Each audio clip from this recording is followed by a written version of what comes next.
Hello there, welcome to the Allotment Family Diary. My name's Tom and today it is Thursday the 25th of September and I am working on our brand new allotment plot. So if you're new to the channel, we got hold of our third half allotment plot for our family back in February this year and it was an absolute overgrown jungle.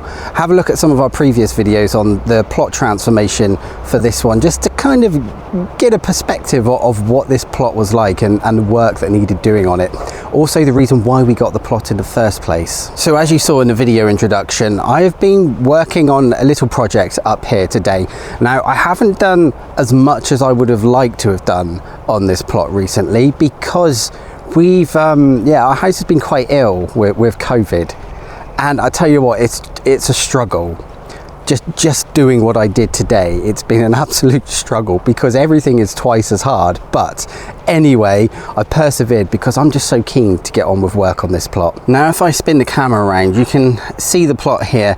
It's very overgrown still, lots of work to do, but we will be up here all winter fixing up this plot, so you'll have videos every week looking at this transformation and of course everything else that's going on our other allotment plots over there.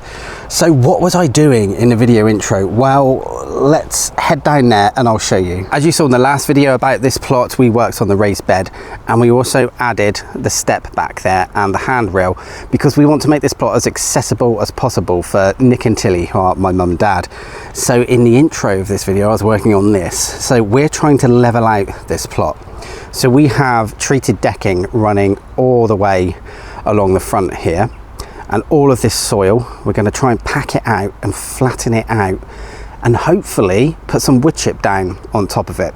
So the idea here is just to, keep it accessible. We don't want it to be dangerous. We don't want Nick and Tilly slipping over. If I just take you up to this angle, you can see the step down into the plot. We've worked on this so far. I've started to flatten this out, but it all needs to be flattened out all the way up there and all the way behind the greenhouse. If we just look at the other side of the greenhouse here, you can see there is a large-ish area here. So all of this needs to be flattened, so it involves digging down and moving all the soil up to the decking board over there and creating a path all the way behind the back of the greenhouse just for accessibility.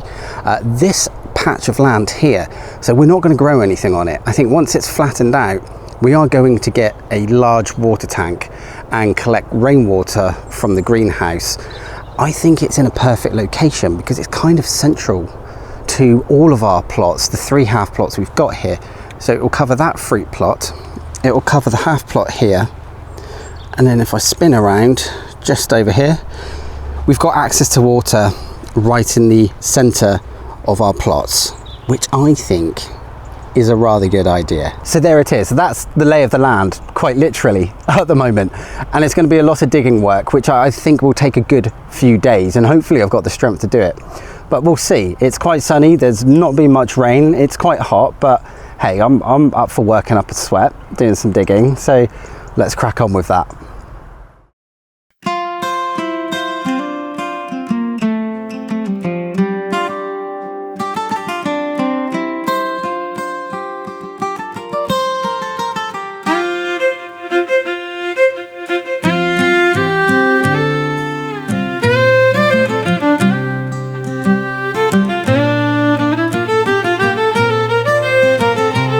It is Saturday the 27th of September, and before we crack on with that pathway, it's actually time to do some other jobs, some emergency jobs that we just really need to get done because it's coming up to the end of the season now. So we've got squash here, so this is the remainder of our squash, our butternut hunter squash. It is a very meagre offering. Yeah, I'm really not that impressed with the size of these squash, to be honest. I would say we've probably had this amount again that we've already picked and used. I mean, the biggest was slightly larger than this, to be honest. These aren't quite fully ripened, so I'm just going to take these home, leave them on a sunny outdoor table to finish ripening. But yeah, not great really, and to be honest, I think the reason why is because we did two sisters method. There's a thing called the three sisters where you plant corn, you grow beans up the corn, and you plant squash at the base of the corn. We heard that the three sisters method wasn't great in the UK, but it turns out two sisters method isn't really great in the UK. I think the reason they are this size is just because they haven't got enough sun. And we've had a fantastic pumpkin harvest, so it can't be anything to do with the weather, and these have been fed consistently and watered throughout the summer. So with these all picked, I'm going to take them home and store them, perhaps ask Hannah very nicely to make a butternut squash soup. Amazing soup. Oh, I love it. And it's time to turn our attentions to this plot. We need to pull up the corn, that's all going to go in a dead hedge, and weed it because it is absolutely covered in weeds. Once that's done, we're literally just going to put horse manure over the top. I don't even think we're going to dig it. I think we'll just put the horse manure right on top of the soil this time and see how that goes. Halfway through, nearly there. This was mine and Hannah's first time growing corn on our plot. Tilly and Nick have grown it for several years before, but what I find fascinating, and you might not have seen this before, it's not something you often get to see, but you kind of think, how does corn stand up so strong in the wind? And I mean, it's the roots. Like, it's like playing tug of war. Like, you look at it, I mean, look at that root ball. You can see why they're so strong in the wind, can't you? There, that's the last one. We had almost 100 corn in here, and corn was probably our best crop this year. One of our best crops, I would say. You might be wondering why I'm not putting that in the compost heap, and that's because it takes an absolute age to rot down. So I think it's better placed in the dead hedge, where we want it to last a little bit longer than we would rotting in a compost bin.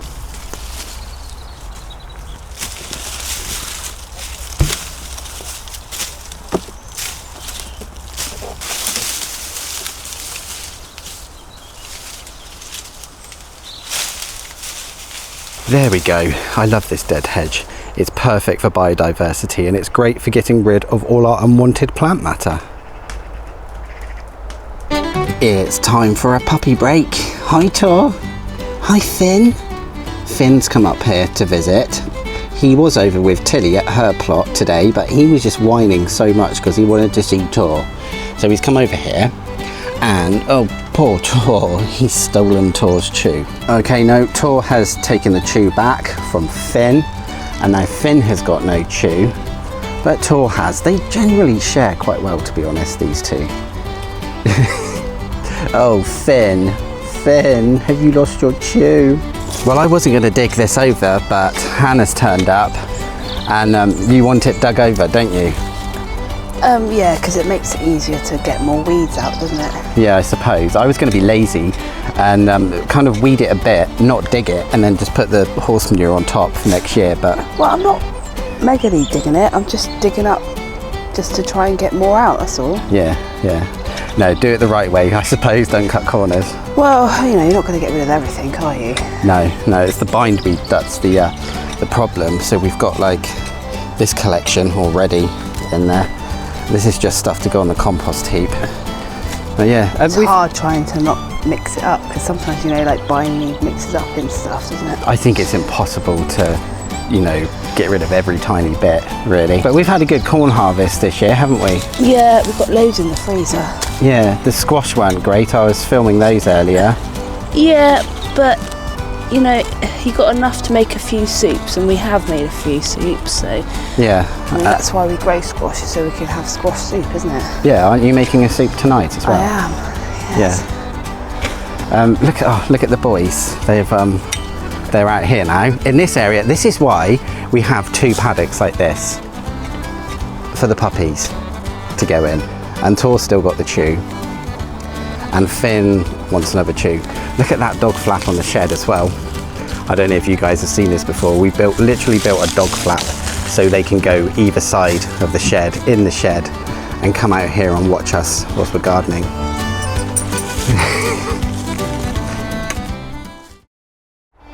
Today it is Monday the 29th of September, and unfortunately Hannah and I didn't get to finish work on this plot on the weekend because of, well, let's say quite a serious incident that happened up at the allotment site.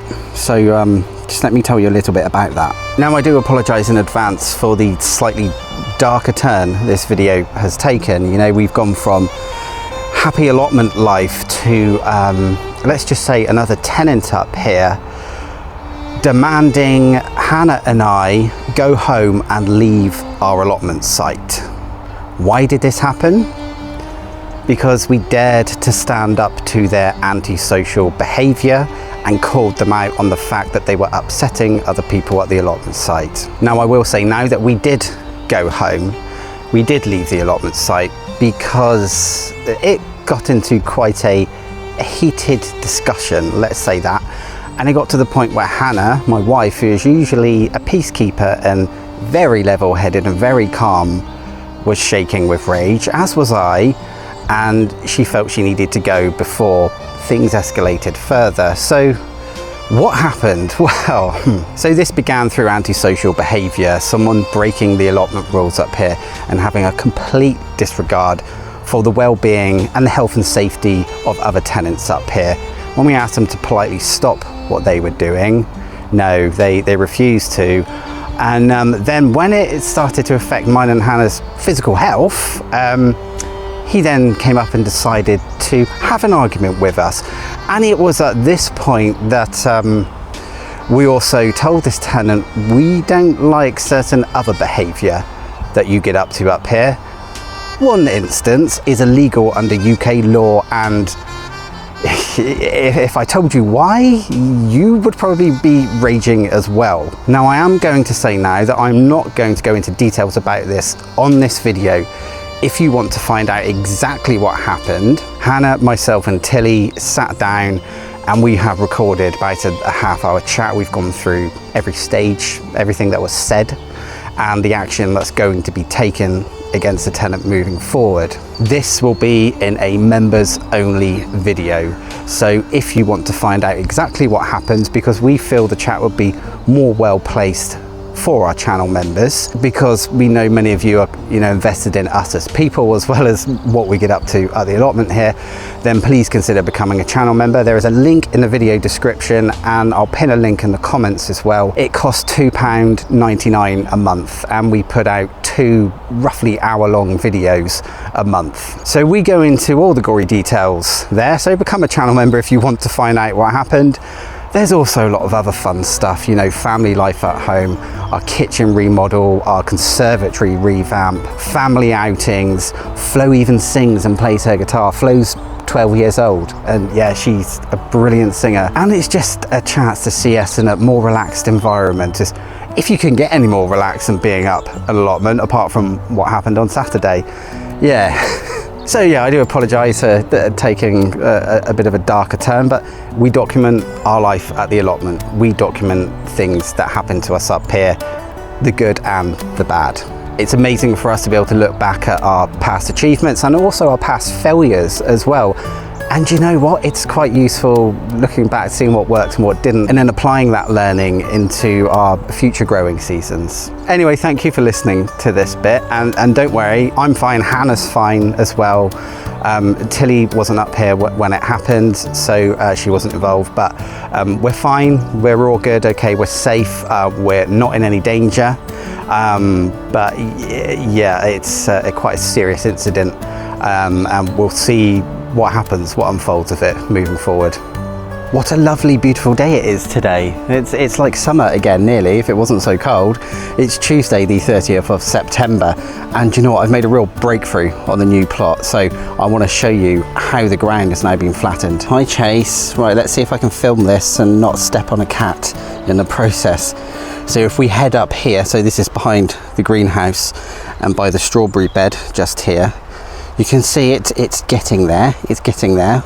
I would say all along here is done. Definitely, it's all been flattened out nicely. And up here as well, completely cleared, completely flat. But this also has presented another problem. So this path here is a main access path, which other allotment tenants can walk through here if they want to. And yeah, the problem is now I've realised, okay, that is not great for that bank. Someone could fall in here, or the bank could just collapse and erode over time. So I think, and the same for this little bit here, what I'm going to have to do is knock something together similar to the decking here and pop that into place. I think that's probably a priority job. Time check, it's about 5 o'clock in the evening now. I reckon I've probably got about 2 hours until it's dark. It should be pitch black around 7:30 in the evening now, but today I have made some really good progress and I'm very happy with what I've done so far. Chase is still hanging around here. Right, so this is all level, this is all flattened out. Look at that all the way along. So this is ready for the black ground sheet to go down and the wood chip, but it's going to be quite hard chopping up the ground sheet to get it into place because it's all different shapes, different sizes. And over here, there we are. So this backboard is done. Again, it's the same method that I've used for the other backboards, just treated decking, a few stakes, screwed it all into place. I've done this side as well, and yeah, I can get the ground sheet down here. I've also tidied up underneath the greenhouse, so we have got some of the old patio slabs and some bricks, so it should cover in there to stop weeds growing through on the side. Right, so I think now I'm going to crack on with this bit. Let's get the ground sheet into place. The ground sheet is in place. There we go. So what I have done, just to let you guys know that this is sort of my method of doing things. So I have used staples. I've stapled it to the back of the wooden board there. And I've also used landscaping pegs. I believe that's what they call them. I never knew they were called that.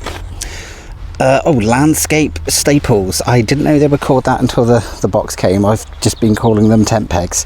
So I put the ground sheet all around here, and also stapled it to the inside of the bed in the greenhouse so we don't get anything growing up through. So it's been stretched out to here, all pegged in. I think what I will need to do is staple along the top. I'm going to staple it to the wood and also use the landscaping staples. Yeah, so it's okay, it's getting there. It is a double layer of ground sheet as well, because I find if you just use one, you're going to get weeds growing up through it eventually. But I just want to show you this. I'll just show you pegging them in. So here we have a landscaping staple. What a name. So what we want to do to get them in the ground, a little tip for you, this has always worked for me, is make sure you kind of get the ground sheet as flat and as taut as possible, because it can end up ripping and then you just get weeds growing through it, which we don't want, do we? This is the whole purpose of putting down this membrane and wood chip anyway. And they're so easy, they just go in the ground like that and they're going to hold it in place. Again, I'll just put another one here. Generally, I would advise the more of these you use, the better. So in that one goes. Okay, and then we'll crack on with the bottom. So as I'm stapling this in, I just want to give you another quick tip, which I've always found very useful over the years. So a lot of people don't like this stuff because like it can shred and then you get lots of bits of plastic in your soil. So what you can do, you can burn this to stop it from fraying completely.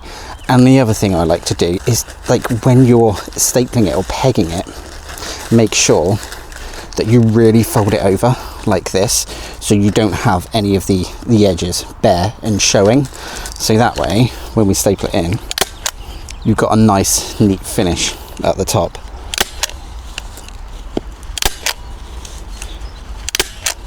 Look at that lovely neat finish. There we go. So this section is all done. This is where we'll have the water tank eventually. And I just want to say, this is why it's so important to make sure that the ground is flat before you put this covering down, because if it's not flat and you feel like you need to go over and re-dig it again, all of this has to come up. So this has probably taken me a good hour to do this one section. So I think what I'm going to have to do is do it in parts. So we'll do a section here behind the greenhouse, a section behind the raised bed, and then finally a section over here where you walk into the plot. So yeah, let's crack on with this and see if we can get it done before it gets dark.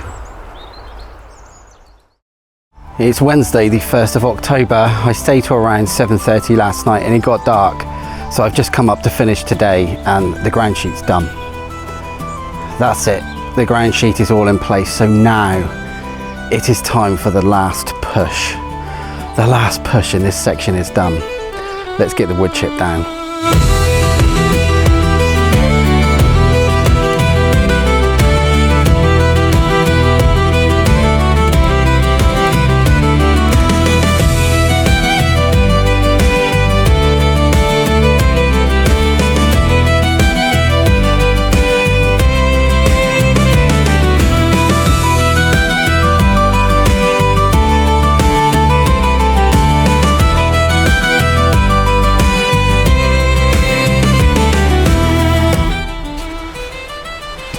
And that's it. It's done. I think it looks brilliant, but was it worth the effort? I don't know. You decide.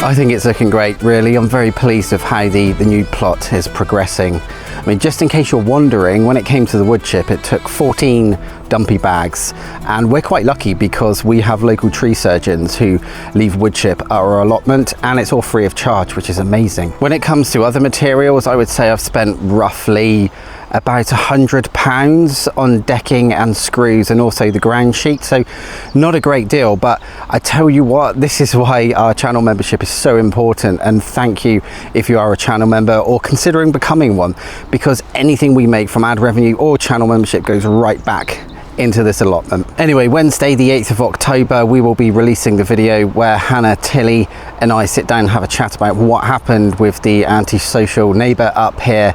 Yeah, not a nice experience, and as I've mentioned, it's best placed as a channel members video, so consider becoming a channel member if you want to find out what happened. Anyway, there's so much more work to do on this abandoned plot, and do you know what, I would say we're probably about 20% finished, 20%, so a long way to go. So please subscribe to follow this journey because it's amazing, and do you know what, it's just so much fun as well. Anyway, I will see you guys in the next one. Take care, bye for now.